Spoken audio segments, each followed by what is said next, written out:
I'm Jack Rooney, Managing Editor for Audience Development at the Keene Sentinel. You may be noticing some new ambulances on the road in the Monadnock region. Unlike most emergency vehicles in the area, they don't bear the name of a specific town, but rather the county. Cheshire EMS launched late last year from a brand new headquarters in Swansea. The county originally formed the public agency to take over the privately held Deluzio ambulance service, but that deal fell through last spring. On today's show, we're talking with Cheshire EMS Chief Michael Spain about the department's origin and future. This is Sentinel Sources.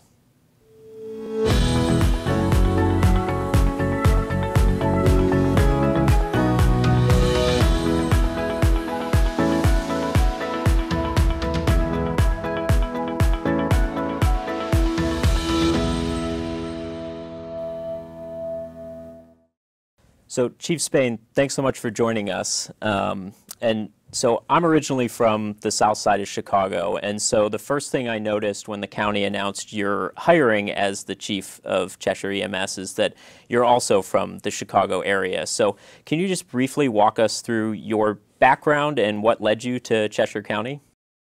Actually, I grew up in a small town in Iowa. At that time, we came from a nursing background and a military background. I have always had a passion for fire and EMS. So what happened is I went to the University of Iowa, got there, I went on a basketball scholarship. I ended up getting injured, so I needed to pay for my way to get through. The fire service and EMS has always been my passion, so fortunately I was able to become an EMT, paramedic, and firefighter in the state of Iowa.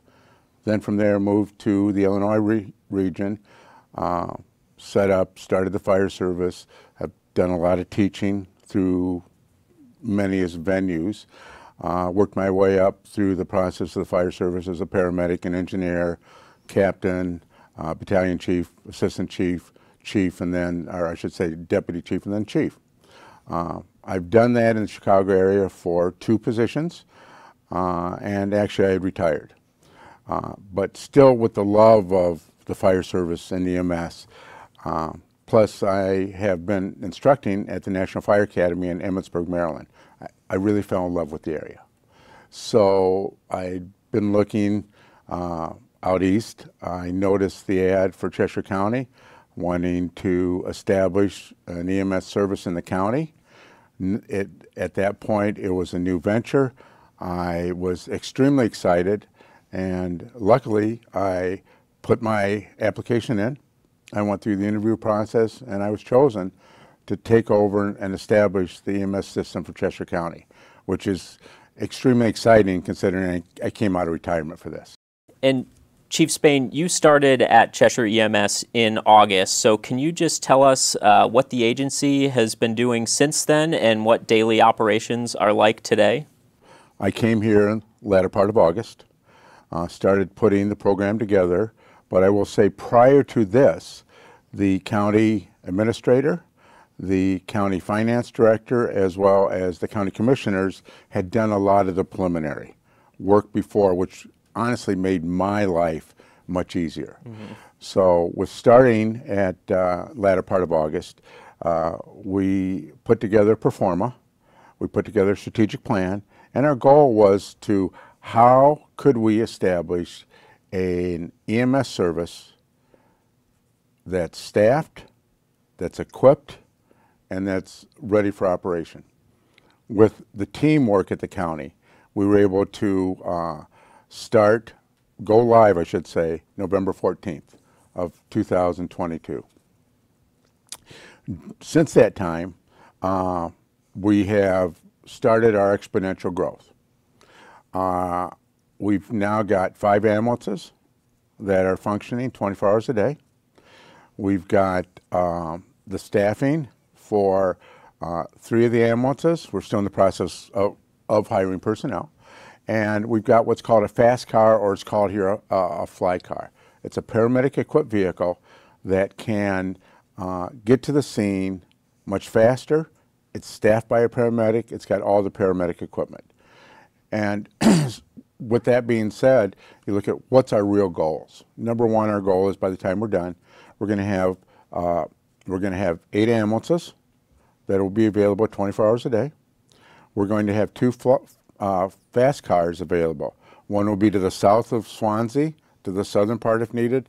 One will be to the north of Swansea, should it be needed. So we're really going to have a complement, when you look at it, when it's all said and done, of 8 transport vehicles and 2 fly cars, which will be available to respond. And let's take a step back for a moment.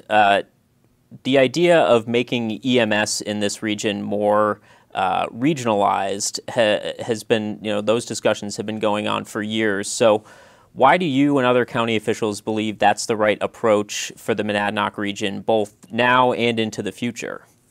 When we set this up, it's the intention of helping the citizens be trained, helping the local fire departments with whatever training they need, helping the local, when I say fire departments, as well as with the EMS systems.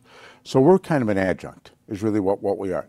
Currently, we have signed with a contract with Westmoreland, the town of Westmoreland.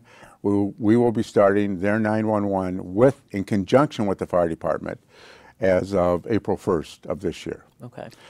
We are going to have 2 forms of education. One is going to be for professional education, and we've hired a professional educator.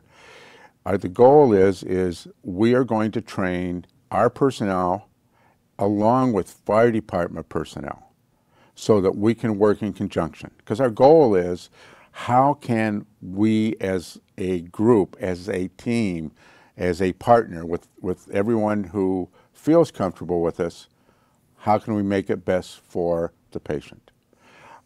So we're working with that. We've already started doing the training. We started actually last Monday night was our first training at our facility, and that was with Dr. Swolsey, who's the medical director for the area. Mm-hmm. We've also hired a coordinator. She's going to do community education, which what's that going to include is going to include CPR, AED training, basic first aid training, and we've just put together, we're sending 5 of our staff to become certified in child safety seat installation. So our goal is to really be a holistic approach to assist. And you touched on all of the different work that Cheshire EMS is doing to provide services to the community, including contracting with one town, Westmoreland, to start. What's the county's strategy to continue to sign other contracts with other towns and continue to grow and expand? We were recently awarded the contract from Cheshire Medical Center to do their interfacility transfers. The interfacility transfers, we will transport patients from their facility to any other facility, any other medical facility on a 24-hour basis. It can be from what's called a BLS, which is a basic, you don't need any life support equipment, even though it is in the ambulances, to very critical patients. And we do that on a 24-hour basis. In addition to that, we have other communities, towns, that have expressed interest, and everyone that has called us, we've not gone out and entertained anything from the communities. The community selectmen have made a contact with Chris Coates, our county administrator, to say, would you all come out, would you kind of tell us what you're doing? And so that's happening. We've got the one contract, as I said, in Westmoreland. Now we've got other contracts that has to go through the normal process of being approved. Mm-hmm. And let's conclude by continuing to look forward. So what are the next big steps for Cheshire EMS, and what can area residents expect to see from the agency? We're already setting up a community CPR program where we want to do a needs analysis for the communities as well as the future communities. What do you all want? And that's one of the biggest questions that I always have is, what do you want? Mm-hmm. How can we best serve you? What's your real goal? It's to get, when someone has some type of medical emergency, whether it be a stroke, cardiac event, a baby, a traumatic situation, to have somebody there within 9 minutes, whether it be a citizen, whether it be the local fire department, whether it be us, or whether it be whoever needs to be. We're all wanting to work as a team together. So how are we going to accomplish this? We've got vehicles, we've got equipment, now we need staff. At this time, we have 39 individuals at all various levels, from paramedic to advanced EMT to EMT, that are working for us. By the time this is all done, once we get the vehicles up, we're probably going to be north of about 55 to 60 personnel. Wow. For the positions. Because the county's 700 plus square miles. How do we really deal with that? And that's what we're doing. We're working with the selectmen. We're working with the hospitals. We're working with the fire departments. How can we best meet your needs? Now, one of the questions is, obviously, we've come into play. How many calls have we responded to? As of this morning at 6 o'clock, because we do our change tour of duties at 6 in the morning for a 24-hour tour, we've responded to 471 calls in that time, which comes out to be roughly just shy of 5 calls. Now, when you look at it, that's not all that much. Well, yes, it is, because as you said, you live in Lebanon. We will transport critical care patients to Lebanon from the Cheshire Medical Center. We will transport them to a Boston Medical Center, Albany hospitals. So one call isn't a half an hour, 45 minutes. It can be up to 3 to 4 hours, maybe sometimes more.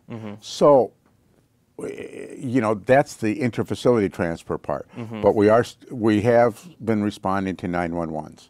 Now, in addition, which for the people that want to say, what are we doing, is we're working with the fire departments, and many of the fire departments have put us on a what's called a REN card. That means when an emergency call comes in on 911, the dispatchers, who are very highly trained, will say, we have this type of emergency, we have this type of equipment needs. They then page out and tone it out. Great. Well, Chief Spain, thank you so much for joining us. Lots of really great information. We appreciate you taking the time to catch us up on everything going on with Cheshire EMS. I'm Jack Rooney. We'll see you next time when Sentinel reporter Hunter Oberst talks with Keene Public Works Director Court Blomquist about the city's downtown infrastructure overhaul.